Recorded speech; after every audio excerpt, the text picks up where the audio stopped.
नमस्कार। आप सभी को स्वतंत्रता दिवस की हार्दिक शुभकामनाएँ। आज जहाँ पूरा देश आज़ादी के 75वें वर्ष का जश्न मना रहा है, ऐसे में हमारे लिए यह ज़रूरी है कि इन 75 वर्षों की यात्रा में भारत की उपलब्धियों को याद कर उन वीरों को नमन करें, जिनके संघर्षों से आज हम एक स्वतंत्र राष्ट्र के नागरिक हैं। आज़ाद भारत की सबसे पहली और सबसे बड़ी उपलब्धि है भारत का संविधान, द इंडियन कॉन्स्टिट्यूशन। हम सब ये जानते हैं कि ब्रिटिश राज के दौरान भारत में कई छोटे बड़े राज्य या प्रांत थे जिन पर राजाओं या नवाबों का शासन था। उस समय भारत की जनता जनता नहीं प्रजा थी, यानी लोगों के पास उनके अधिकार नहीं थे, केवल कर्तव्य थे। ऐसे में इसके विरुद्ध एक लंबे अहिंसात्मक संघर्ष ने हमें कई क्रांतिकारी दिए, जिन्होंने स्वतंत्र भारत में जनता को नागरिक बनाया, यानी उन्हें उनके कर्तव्यों के साथ उनके मौलिक अधिकार भी दिए। उन्होंने एक ऐसी व्यवस्था बनाई जहां देश के सभी नागरिक बराबर हों और उन्हें सत्ता में सरकार चुनने के लिए वोट देने का अधिकार हो। यह हम अपनी खुशकिस्मती कहें या फिर विडंबना कि अमेरिका में नागरिकों को आज़ादी के बाद लगभग 150 वर्ष बाद ही सत्ता में सरकार चुनने के लिए वोट देने का अधिकार मिला। इन क्रांतिकारियों में महात्मा गांधी, पंडित जवाहरलाल नेहरू, सरदार वल्लभ भाई पटेल, सुभाष चंद्र बोस, डॉक्टर बी.आर. अम्बेडकर इत्यादि नाम प्रमुख हैं। इन्होंने आज़ादी के मूल्य को पहचाना, इन्होंने बराबरी की ताकत को पहचाना और गांव-गांव जाकर लोगों को यह समझाया कि जिस आज़ादी के लिए वो इतने लंबे समय से संघर्ष कर रहे हैं, इतना संघर्ष कर रहे हैं, उसकी कीमत क्या है। 26 जनवरी 1950 को लागू किया गया था हमारा संविधान और आज हमारे मौलिक अधिकारों और कर्तव्य की नींव पर बना यह संविधान दुनिया के सबसे बड़े लोकतांत्रिक एवं धर्मनिरपेक्ष राष्ट्र के संविधान का शीर्षक रखता है। संविधान के बाद आज़ाद भारत की अगली उपलब्धि रही खाद्य सुरक्षा, यानी फूड सिक्योरिटी। 1960 से 70 के दशक की अगर हम बात करें तो उस समय हमारे पास साधनों की बहुत कमी थी। हमारे देश में हमारे उस समय जो तत्कालीन हमारी सरकार थी वो इतना देश की जनता को, देश के नागरिकों को पर्याप्त भोजन खिला पाने में अक्षम थी। जितनी फसलों की, अनाजों की पैदावार होती थी उससे कहीं ज़्यादा उनकी खपत होती थी। तो अनाज की काफ़ी कमी थी उस दौर में। विदेशों से हमें मानवीय तौर पर मिल तो जाते थे अनाज, पर हम साधनों की कमी के कारण वो रकम चुका नहीं पाते थे। उस समय के तत्कालीन प्रधानमंत्री श्री लाल बहादुर शास्त्री जी ने नागरिकों से यह निवेदन किया था कि वे हफ्ते में एक दिन व्रत रखें ताकि भविष्य में थोड़ा और खाना बचाया जा सके, थोड़ा और अनाज बचाया जा सके। उन्होंने जय जवान जय किसान का नारा भी दिया ताकि अ, हम सभी किसानों को इंकरेज करें, उन्हें प्रमोट करें। उन लेकिन तभी धीरे धीरे 1967 में एम.एस. स्वामीनाथन और उनके कुछ साथियों ने भारत में हरित क्रांति यानी ग्रीन रेवोल्यूशन की शुरुआत करी और आज हमारा देश इतना आत्मनिर्भर है कि अपने देश के जनता को तो पर्याप्त खाना खिला ही सकता है, पर साथ ही अगर कहीं किसी देश में खाद्य सुरक्षा से संबंधित कुछ संकट हो तो वहाँ भी हमारा देश मदद करता है।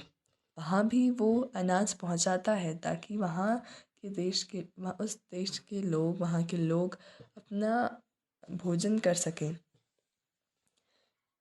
ये दो उपलब्धियाँ अभी तक मैंने आपके समक्ष प्रस्तुत की हैं, लेकिन इन्हीं के साथ ही हम बाकी उपलब्धियों को कम नहीं आंक सकते, क्योंकि अगर हम इन्हीं दोनों की बात करें तो उसके अलावा हमारे देश ने शिक्षा में बढ़ोतरी की है, स्वास्थ्य में बढ़ोतरी की है,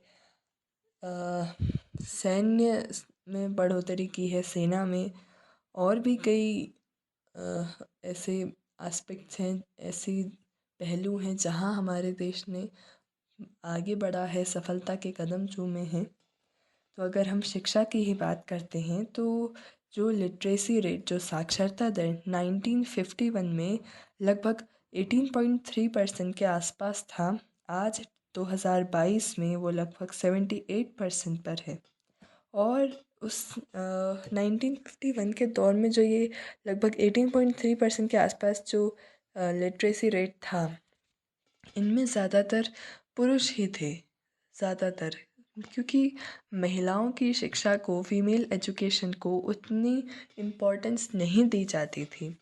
पर आज अगर हम फीमेल लिटरेसी की ही बात करते हैं तो 1951 से लेकर आज अभी 2022 तक महिलाओं की साक्षरता दर में 8.9% से लेकर 65.8% तक बढ़ी है। ये वाकई कमाल है कि उस दौर से लेकर अब तक महिलाएं धीरे धीरे हर क्षेत्र में आगे बढ़ रही हैं।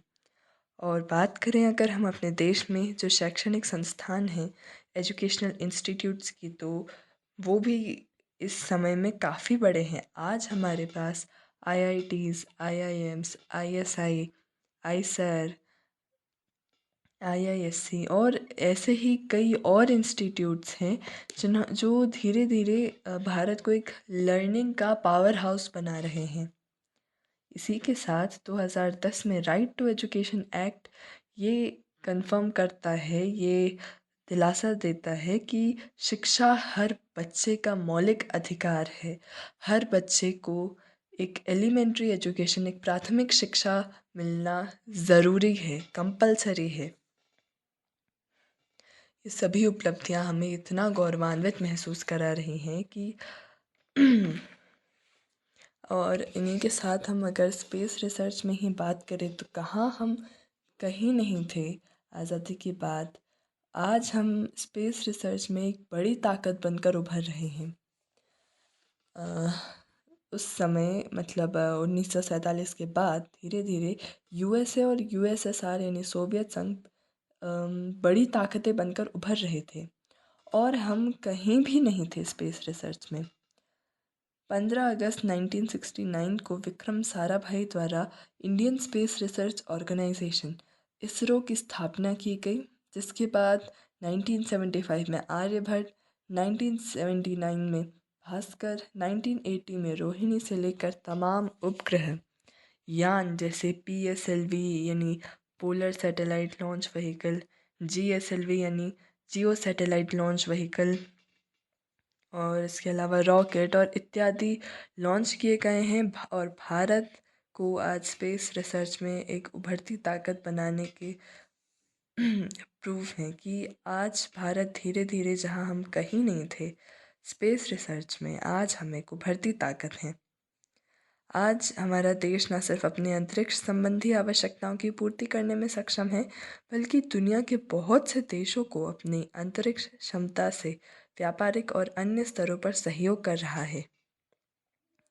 इन सभी के साथ ही हम भारतीय सेना के समर्पण और बलिदान को नहीं भुला सकते। आज़ादी के बाद भारतीय सेना ने खुद को इतना सशक्त किया है कि आज लगभग 14 लाख सक्रिय कार्मिकों की सेना के साथ भारतीय सेना विश्व की दूसरी सबसे बड़ी सेना है।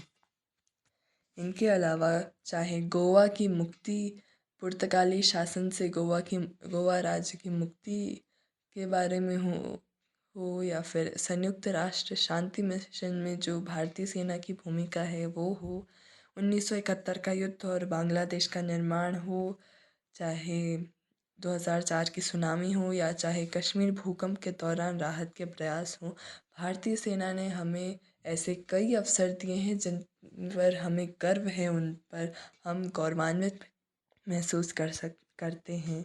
और भारत ने परमाणु ऊर्जा में यानी न्यूक्लियर पावर में भी खुद को काफ़ी आगे बढ़ाया है। 1974 में पोखरण में पहला परमाणु परीक्षण करके ही अपने सामर्थ्य से भारत ने दुनिया को परिचय करा दिया था। और 1998 में पोखरण में DRDO और एटॉमिक एनर्जी कमीशन ने एक के बाद एक 5 परमाणु परीक्षण किए तो विश्व भारत का लोहा मानने को मजबूर हुआ। इन परीक्षणों के साथ ही देश ने दुनिया में आधिकारिक रूप से परमाणु शक्ति का दर्जा हासिल किया। इस मिशन की अगुवाई डॉक्टर APJ अब्दुल कलाम और डॉक्टर R चिदम्बरम जैसे वैज्ञानिकों ने की थी। इन सभी उपलब्धियों के अलावा जो भारत ने धीरे धीरे धीरे अपना रेलवे नेटवर्क और पोस्टल नेटवर्क इतना मजबूत किया है, इतना बढ़ाया है कि आज दुनिया में भारत में रेलवे नेटवर्क और पोस्टल नेटवर्क सबसे बड़े हैं। और पोस्टल नेटवर्क तो जनता को सिर्फ पोस्ट से रिलेटेड ही काम की सेवाएं नहीं देता है, बल्कि बैंकिंग सेवाएं भी देता है। हमें गर्व होना चाहिए कि हम भारत देश के नागरिक हैं, क्योंकि 1947 के बाद जो उपलब्धियां हैं भारत की, चाहे वो मंगलयान हो या योग हो या ओलंपिक्स हो या ब्यूटी पेजेंट्स हो, भारत लगातार आगे बढ़ रहा है, इतिहास रच रहा है, रिकॉर्ड तोड़ रहा है। अलग अलग यहाँ मान्यताएं हैं, अलग अलग कल्चर्स हैं। इन सभी के बावजूद हम सब एक हैं। अनेकता में एकता का प्रतीक होकर आज भारत धीरे धीरे सफलता की नई ऊंचाइयों की ओर बढ़ता चला जा रहा है। लेकिन आज हम सभी के समक्ष एक प्रश्न भी है कि सफलता तो हमें मिली है, और वो भी कई लंबे समय के संघर्ष के बाद मिली है। ये काफ़ी बड़ी चीज़ है कि हमें आज़ादी मिली, लेकिन हम उस आज़ादी को मेंटेन कर पाए, ये भी कई बड़ी बात है। लेकिन अगर कहीं आज हम अपने ध्यान दे रहे हों कि अगर कहीं ना कहीं हम ये मेंटेन करने में, अपनी आज़ादी को बरकरार रखने में अगर कहीं असफल हो रहे हैं, तो क्या आज भी हमें गांधी, नेहरू, पटेल इन नेताओं की ज़रूरत है, या आज ये हमारी खुद की जिम्मेदारी है कि हम इस बात को समझें, अपने काम को पूरी ईमानदारी के साथ करें, एक बेहतर नागरिक बने और एक बेहतर समाज बने और अपने देश का नाम ऊंचा करें। इस संघर्ष के दौरान हमारे नेताओं ने यही समझा कि यही महसूस किया और देशवासियों को कराया कि आज़ादी मिलना बड़ी बात है, लेकिन आज़ादी को बरकरार रखना, मेंटेन रखना उसके बाद, ये उससे कहीं ज़्यादा बड़ी बात है। आपने हो सकता है इतिहास की किताबों में फ्रेंच रेवोल्यूशन के बारे में पढ़ा हो, जो 1789 में हुआ था। वहाँ के लोगों ने संघर्ष किया और उन्हें आज़ादी भी मिली, लेकिन वो काफ़ी कम समय के संघर्ष में मिली। और अगर हमें कोई चीज़ कम समय में या कम संघर्ष में या बिना किसी संघर्ष के मिलती है, यानी कि जो कोई भी चीज़ अगर हमें फ्री में मिलती है, तो हम उसकी कीमत नहीं पहचानते, हम उसे उतनी तवज्जो नहीं देते, उतनी इम्पोर्टेंस नहीं देते। लेकिन अगर वहीं कोई चीज़ हमने काफ़ी संघर्ष करके पाई है, उसकी क्या कीमत है ये हम अच्छी तरह जानते हैं, क्योंकि हमने उसके लिए संघर्ष किया है।